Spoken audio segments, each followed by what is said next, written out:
No one expects my romance books to be this deep, but I can't help myself.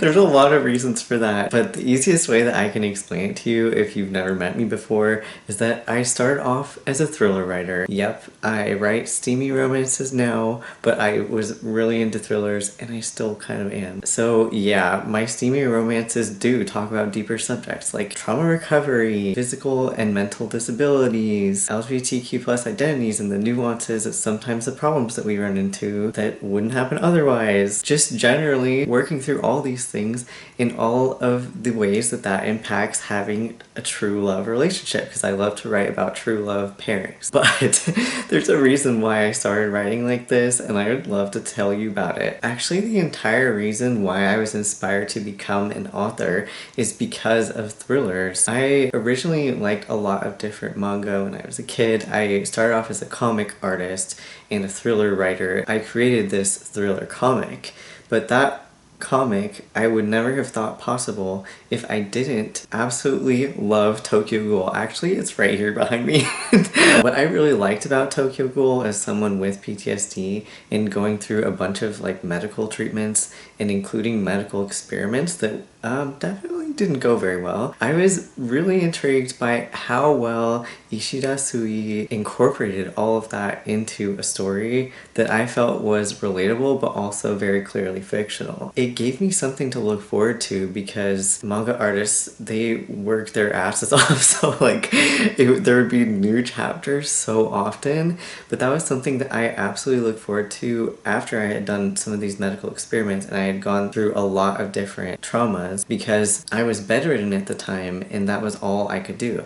I could read, I could think about stories in my head, like when I couldn't fall asleep at night, I would start to come up with stories in my head, and I was like, oh my god, what if I could be this person for somebody? Because this story was literally inspiring me to keep going, and I really wanted to be that for someone. I don't feel like people would commonly think of thrillers as being inspiring. But it worked for me because, like I said, I had never seen such great representation of something that was adjacent to like what I was going through in a way that I felt was actually really realistic. A lot of times like PTSD and chronic illness or medical experimentation has this like weird, corny, fake element to it that's missing a lot of those nuances that I feel like Tokyo Ghoul absolutely nailed. And I really, really wanted to do something like that. So I created this story called Chronic Nightmare Syndrome. It was a thriller comic and my first one, so the art, I wish it was better, but you know what? I left it up to be able to be seen because I think it's really cool to see how far I've progressed since then, and even in that comic, how I developed. But speaking of that, that comic also taught me how much I absolutely loved writing romances. I know that I already thought of romantic stories in my head, or like my own, like, what's it called? Like headcanons for characters that I liked. Before I knew about fanfiction, I never really got into that, but I was really into writing about these two characters I had in my head that I ended up putting into Chronic Nightmare Syndrome. Like, since I was a kid, the story kept shifting until I was about 19, which was like almost exactly 10 years ago that I'm starting this channel to tell you about this story.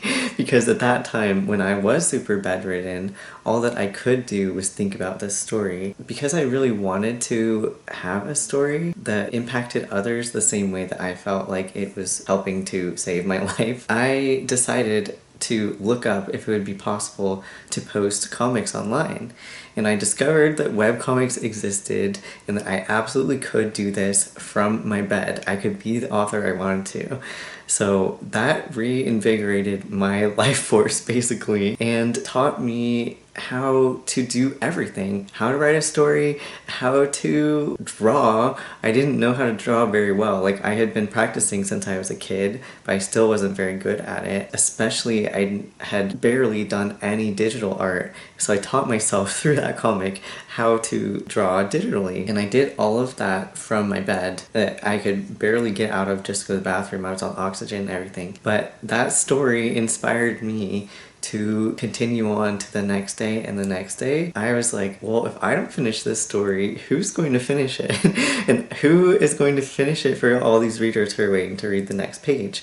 and I still wanted to reach my goal of hopefully inspiring someone else to keep on going. Again, that seems really weird how with a thriller comic, but in that story, the two main characters are so connected, and the connection that I started to write was what really drew me to it, and I was like, hey, I wonder if I could keep writing romances with deeper elements in them that I felt like didn't avoid some of these things that happen in life. Like, I feel like we're not actually strangers to bad shit happening.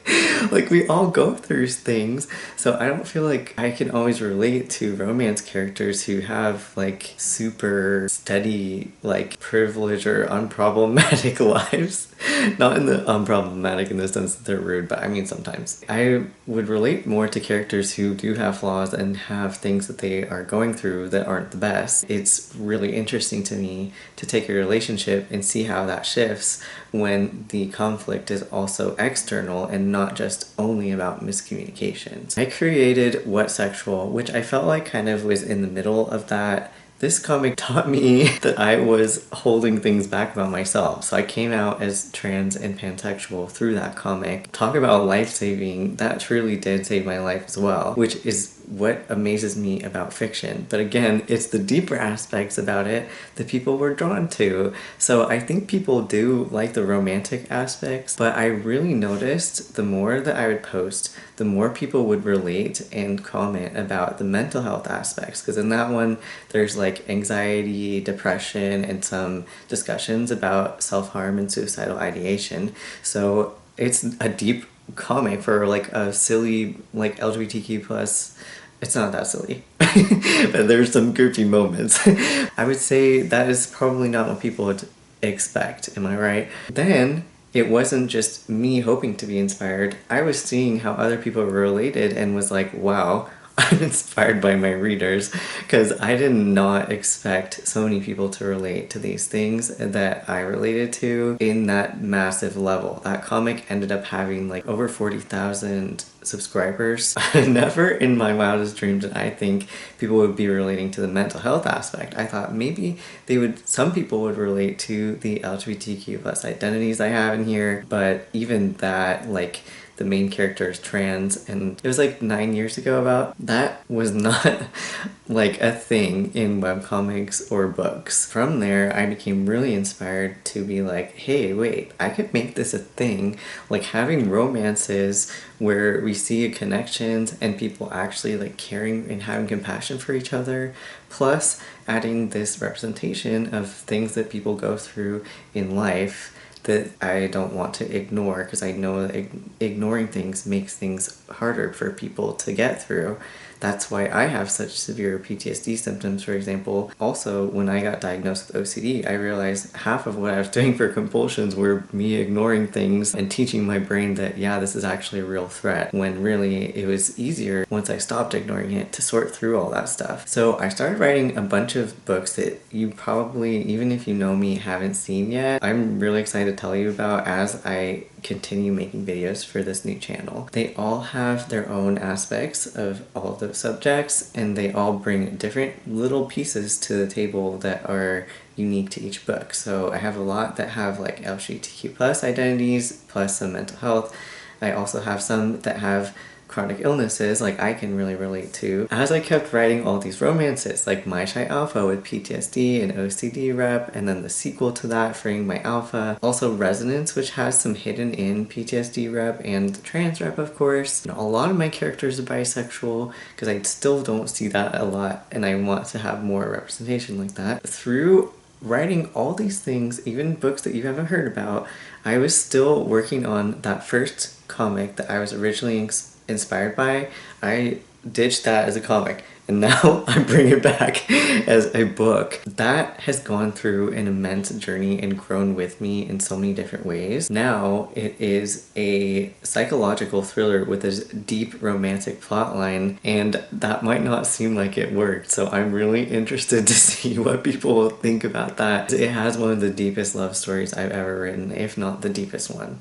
Don't get mad at me. I know you like some of my other love stories. But anyway, I find it amazing that something that is absolutely 100% fictional can still have real life instances of supporting people. And since I have real life proof of that in myself, it's such a joy for me to be able to create these stories. But that's why they're so deep. I would love to talk to you more about how I view these things, like romance books and sometimes thrillers maybe, but just like fiction in general, maybe how to write books or comics. So if you're interested in sticking around, then please make sure to subscribe, and I will see you every Saturday. As of right now, I might add to my schedule if we continue to build the channel. Thank you for being here for my first video and hearing a bit more about how I was inspired to write. And I'm really curious down below if you have something that inspired you to do what you are now super passionate about, whatever that may be. Or if you have something that you're feeling excited about creatively that you'd like to share,